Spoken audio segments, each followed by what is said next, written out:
శ్రీ మహాగణాధిపతయే నమః, శ్రీమాత్రే నమః. మాచిరాజ్ భక్తి ప్రేక్షకులందరికీ నమస్కారం. షష్టగ్రహ కూటమి అంటే ఏంటో, షష్టగ్రహ కూటమి ఎప్పుడు ఏర్పడుతుందో, ఈ షష్టగ్రహ కూటమి వల్ల ద్వాదశ రాశుల వాళ్ళకి ఎలాంటి ఫలితాలు వస్తాయో, షష్టగ్రహ కూటమిలో ఏ రాశి వాళ్ళకి ఏ గ్రహాలు యోగిస్తున్నాయో, ఏ గ్రహాలు వ్యతిరేక ఫలితాలు ఇస్తున్నాయో, షష్టగ్రహ కూటమి ఎన్ని నెలల వరకు దాని ప్రభావాన్ని చూపిస్తుందో, షష్టగ్రహ కూటమి సందర్భంగా గ్రహాలు యోగించాలంటే పాటించాల్సిన పరిహారాలేంటో, ద్వాదశ రాశుల మీద షష్టగ్రహ కూటమి ప్రభావం ఏ విధంగా పనిచేస్తుందో ఈ వీడియోలో మనం తెలుసుకుందాం.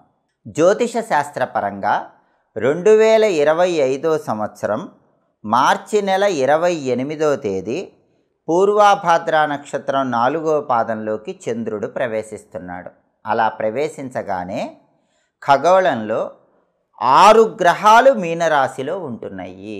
ఆ 6 గ్రహాలు ఏంటంటే రవి, చంద్రుడు, బుధుడు, శుక్రుడు, శని, రాహువు. ఈ 6 గ్రహాలు కూడా మీనరాశిలో ఉంటున్నాయి. దీన్నే షష్టగ్రహ కూటమి అనే పేరుతో పిలుస్తారు. ఈ షష్టగ్రహ కూటమి అనేది మార్చి 28వ తేదీ పూర్వభాద్ర నక్షత్రం 4వ పాదంలోకి చంద్రుడు ప్రవేశించగానే మీనరాశిలో ఏర్పడుతుంది. మరి ఈ షష్టగ్రహ కూటమి ప్రభావము ద్వాదశ రాశుల మీద ఎలాంటి ప్రభావాన్ని కలిగింపజేస్తుంది, ఎన్ని నెలలు ఈ షష్టగ్రహ కూటమి ప్రభావం ఉంటుంది, ఈ విషయాలు మనం పరిశీలిస్తే షష్టగ్రహ కూటమి ప్రభావము ఏ రాశి మీదైనా సరే 2 నెలల నుంచి 3 నెలల పాటు పనిచేస్తూ ఉంటుంది. దాదాపుగా 2 నెలల నుంచి 3 నెలల పాటు ఈ షష్టగ్రహ కూటమి ఫలితాలే ద్వాదశ రాశుల ఫలితాల మీద ఎక్కువగా ప్రభావాన్ని కలిగింపజేస్తాయి. ఈ షష్టగ్రహ కూటమి ఒక్కొక్క రాశికి ఎలాంటి ప్రభావాన్ని ఇస్తుందో, ఏ గ్రహం యోగిస్తోందో, ఏ గ్రహం యోగించదో, యోగించని గ్రహానికి ఏం చేయాలో, ఈ విశేషాంశాలన్నీ మనం పరిశీలిద్దాం. తదుపరి కర్కాటక రాశి. కర్కాటక రాశి వాళ్ళకి షష్టగ్రహ కూటమి ప్రభావాన్ని పరిశీలిస్తే, కర్కాటక రాశి వాళ్ళకి షష్టగ్రహ కూటమి అనేటటువంటిది భాగ్యస్థానంలో ఏర్పడుతుంది. 9వ స్థానంలో 6 గ్రహాలు కలిసి కర్కాటక రాశి వాళ్ళకి షష్టగ్రహ కూటమి ఏర్పడుతుంది. ఈ గ్రహాల్లో యోగించే గ్రహాలేంటి, యోగించని గ్రహాలేంటి? 9వ స్థానంలో సూర్యుడు తండ్రి ఆస్తుల పరంగా సమస్యలు ఇస్తారు. అంటే ఎవరికైనా తండ్రి తరపు ఆస్తిపాస్తులు రావాలంటే కర్కాటక రాశి వాళ్ళకి వాటి పరంగా ఇబ్బందులు వస్తూ ఉంటాయి. పిత్రార్జిత ఆస్తుల పరమైన సమస్యలు అనేవి కనిపిస్తూ ఉంటాయి. అంటే రవి యోగించడు, చంద్రుడు కూడా 9వ స్థానంలో యోగించడు. చంద్రుడు 9వ స్థానంలో భాగ్యస్థానంలో ఉండటం వల్ల కర్కాటక రాశి వాళ్ళకి కుటుంబ సమస్యలు ఉంటాయి. కుటుంబంలో ఏవో ఒక చికాకులు ఉంటాయి. బంధువుల వల్ల, మిత్రుల వల్ల ఏవో ఒక సమస్యలు ఉంటాయి. సంతానం వల్ల కూడా ఇబ్బందులు ఉంటాయి.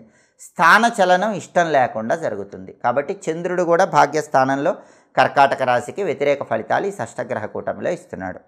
బుధుడు కూడా వ్యతిరేక ఫలితాలే ఇస్తున్నాడు. భాగ్యస్థానంలో 9లో బుధుడు కూడా యోగించడు. కాబట్టి కర్కాటక రాశి వాళ్ళకి షష్టగ్రహ కూటమిలో బుధుడి వల్ల ఏం జరుగుతుందంటే అపకీర్తి వచ్చే అవకాశం ఉంది, మీకు బ్యాడ్ నేమ్ వచ్చే అవకాశం ఉంది.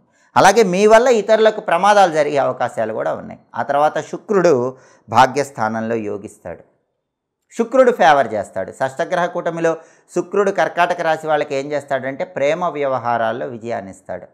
అంటే కర్కాటక రాశి వాళ్ళు ఎవరైనా సరే ఈ షష్టగ్రహ కూటమి తర్వాత 2 to 3 monthsలో లవ్ ప్రపోజ్ చేస్తే లవ్ యాక్సెప్ట్ చేస్తారు, లవ్ మ్యారేజెస్ సక్సెస్ అవుతాయి. కాబట్టి శుక్రుడు ఫేవరబుల్ ఉన్నాడు. శని ఫేవర్ లేడు. శని 9వ ఇంట్లో వ్యతిరేక ఫలితాలు ఇస్తున్నాడు. 9వ ఇంట్లో శని ఉండటం వల్ల ఏం జరుగుతుందంటే ఆదాయం తగ్గుతుంది, ఇన్కమ్ తగ్గుతుంది. లాభం వచ్చిన చోటే నష్టం అనేది కర్కాటక రాశి వాళ్ళకి కనిపిస్తుంది. ఇక చివరగా 6 గ్రహాల్లో ఆఖరి గ్రహం 6వ గ్రహం రాహు 9వ ఇంట్లో వ్యతిరేక ఫలితాలు ఇస్తాడు. దానివల్ల ఏం జరుగుతుందంటే అబ్రాడ్ ఛాన్సెస్ అనేవి త్రుటిలో తప్పిపోతూ ఉంటాయి. అంటే కర్కాటక రాశి వాళ్ళకి షష్టగ్రహ కూటమి వల్ల 6 గ్రహాలలో కేవలం ఒకే ఒక్క గ్రహం యోగిస్తోంది. అంటే శుక్రగ్రహం ఒక్కటే యోగిస్తోంది.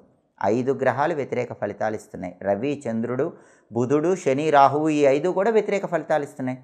ఈ 5ంటికి సంబంధించిన పరిహారాలు చేసుకుంటే కర్కాటక రాశి వాళ్ళకి అనుకూల ఫలితాలు వస్తాయి. రవి ప్రీతి కోసం గోధుమలు, బుధుడి ప్రీతి కోసం పెసలు, శని ప్రీతి కోసం నువ్వులు, రాహువు ప్రీతి కోసం మినుములు, అదేవిధంగా చంద్రుడి ప్రీతి కోసం బియ్యం, వీటిని నానబెట్టి గోమాతకు తినిపించాలి.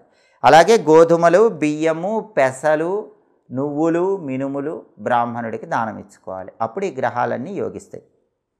అలాగే రవి, చంద్రుడు, బుధుడు, శని, రాహువు ఈ 5 గ్రహాలు యోగించాలంటే దేవాలయ దర్శనం కూడా అనుకూలిస్తుంది. రవి, బుధుడు యోగించాలంటే విష్ణు ఆలయ దర్శనం చేయాలి. చంద్రుడు యోగించాలన్నా, శని యోగించాలన్నా శివాలయ దర్శనం చేయాలి. రాహువు యోగించాలంటే దుర్గాదేవి ఆలయ దర్శనం చేయాలి. అంటే విష్ణుమూర్తి ఆలయం, శివాలయం, దుర్గాదేవి ఆలయ దర్శనం చేసుకుంటే కర్కాటక రాశి వాళ్ళకి షష్టగ్రహ కూటమి యోగిస్తుంది. స్తోత్రాల పరంగా విష్ణు పంజర స్తోత్రము, అలాగే పంచాక్షరి స్తోత్రము, దుర్గా కవచము, వీటిని చదివినా విన్నా అన్ని రకాలైనటువంటి గ్రహాల వ్యతిరేక ఫలితాలు తొలగిపోయి కర్కాటక రాశి వాళ్ళు షష్టగ్రహ కూటమి వల్ల అనుకూల ఫలితాలు అందిపుచ్చుకోవచ్చు. కాబట్టి ఈ పరిహారాలు పాటించండి, సమస్త శుభాలను సిద్ధింపజేసుకోండి, గ్రహాల ప్రసన్నత పొందండి. ఎప్పటికప్పుడు జ్యోతిష శాస్త్రపరంగా ఆసక్తికరమైన విశేషాంశాలు తెలుసుకోవాలనుకుంటున్నారా? జ్యోతిష శాస్త్రపరమైనటువంటి రహస్యాలన్నీ తెలుసుకోవాలనుకుంటున్నారా? అయితే మా మాచిరాజ్ భక్తి ఛానల్ తప్పకుండా చూడండి. మా వీడియోస్ మీకు నచ్చినట్లయితే మా ఛానల్ లైక్ చేయండి, కామెంట్ చేయండి. మా ఛానల్ వీడియోస్ 10 మంది మిత్రులకు షేర్ చేయండి. మా ఛానల్ని సబ్స్క్రైబ్ చేసుకోండి. పక్కనున్న బెల్ సింబల్ నొక్కటం మాత్రం మర్చిపోకండి. సర్వే జనాః సుఖినో భవంతు. స్వస్తి.